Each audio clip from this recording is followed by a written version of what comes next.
Hello and welcome to my mini blog. वर जे आहेत नवग्रहांचे राजा सूर्यदेव आहेत.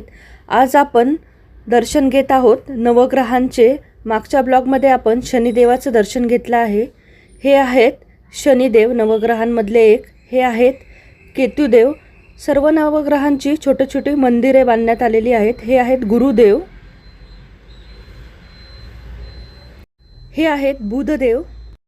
हे आहेत शुक्रदेव, चंद्रदेव. हे आहेत मंगळदेव आणि हे आहेत राहुदेव. अशा प्रकारे आपण सर्व नवग्रहांचं दर्शन घेतलेलं आहे. इथे आपण झाडाखाली बसलेलो आहोत. घरून बनवून आणलेलं जेवण आपण इथे पाहत आहात. सकाळी सकाळी लवकर उठून वरण भात, चपाती, भाजी, काकड्या, इथे आपल्याला कैऱ्याही भेटलेल्या आहेत. आम्ही जेवणाचा आनंद घेत आहोत आणि भेटूया पुन्हा नवीन ब्लॉगमध्ये. बाय.